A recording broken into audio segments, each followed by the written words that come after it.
사랑의 샘, 평화의 소리, KCR 뉴질랜드 뉴스입니다.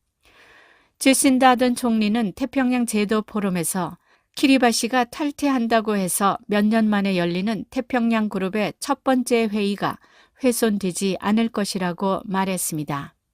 키리바시는 태평양 지도자들이 피지에 모이기 며칠 전에 탈퇴를 발표했습니다. 키리바시의 탈퇴는 중국의 영향력이 커지고 기후변화의 영향이 계속 증가하는 상황에서 지역의 통합에 대한 두려움을 불러일으키고 있습니다.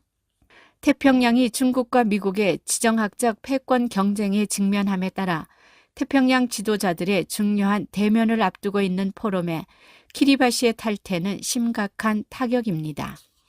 정상회담을 며칠 앞두고 키리바시 총리가 포럼에 보낸 서한은 키리바시는 태평양 제도 포럼에서 즉시 탈퇴하기를 결정했다는 폭탄 발언이었습니다. 키리바시의 철수는 태평양에서 영향력을 확대하려는 중국의 압박이 태평양의 연대를 깨뜨리고 있다는 두려움을 불러일으키고 있습니다. 지도자들이 포럼을 함께 개최할 수 있기를 희망하는 동안 태평양 정치가 가열되고 있습니다.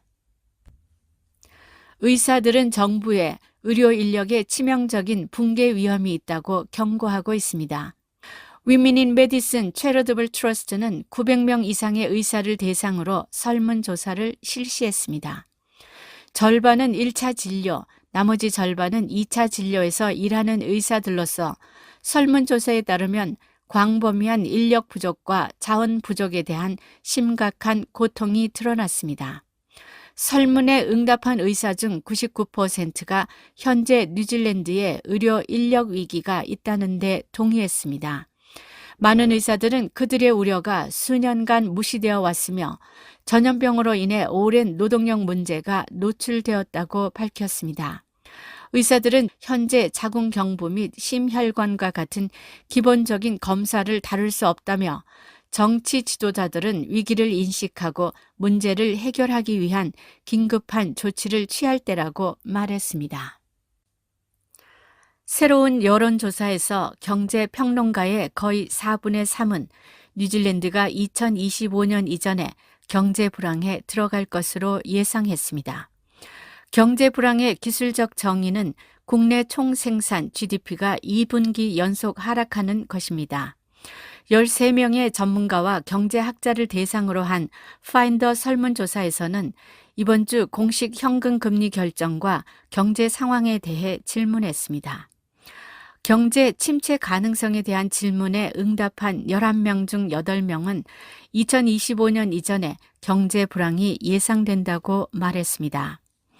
경제학자 쉐무빌 야쿠브는 주택 판매, 소비자 신뢰 및 기업 신뢰가 모든 경기 침체기 최저 수준에 있다는 점을 감안할 때 비관적이라고 말했습니다.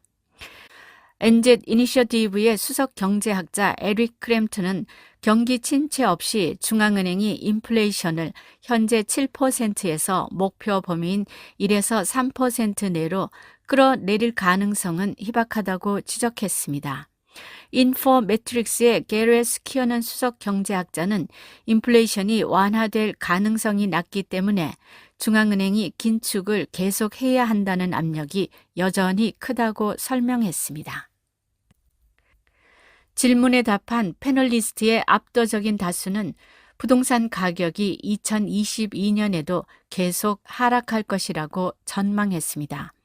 대부분의 전문가들은 주 요인이 높은 모기지 비용 증가와 낮은 이민 수준이라는 데 동의했습니다.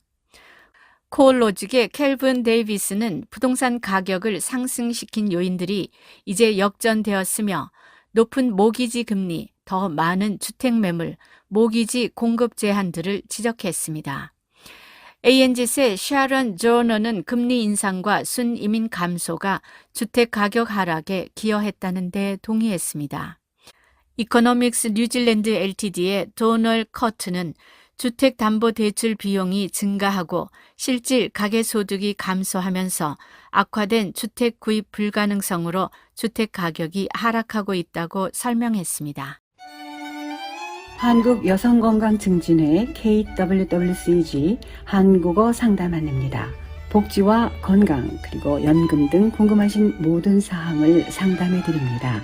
매주 수요일 오전 9시에서 오후 4시까지며 상담 전화는 022-510-8224입니다. 감사합니다. 키위뱅크는 1년 만기 예금에 대해 연 4% 금리를 제공하는 최초의 주요 은행이 됐습니다. 키위뱅크의 1년 금리가 4%였던 것은 7년 전인 2015년 7월이었습니다. 키위뱅크는 도전적인 은행들의 범주를 따르고 있으며 큰 호주 소유 은행들이 뒤따를 가능성이 매우 높습니다. 큰 호주 은행들을 포함한 여러 은행들은 2년 이상의 예금 기간 동안에만 4% 이상의 금리를 제공합니다. 이러한 금리 인상은 다른 은행들에게 압력을 가할 것이며 이 압력은 결국 주요 은행들이 받게 될 것입니다. 주요 은행에 대한 즉각적인 압력은 이제 키위뱅크의 최근의 움직임에서 비롯될 것입니다. 뉴질랜드 통계청은 연료를 제외한 소매 지출이 6월에 0.3% 감소했다고 밝혔습니다. 이 수치는 증가하는 생활비로 인해 사람들이 비용을 줄이기 시작했다는 증거입니다.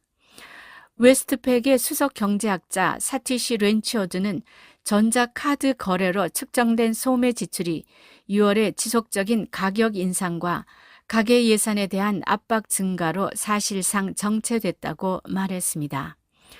연간 인플레이션은 3월 분기에 6.9%를 기록했습니다. 렌치어드는 하반기에 가계 예산에 대한 압박이 더욱 커질 것이라고 전망했습니다. 오늘의 환율 정보입니다.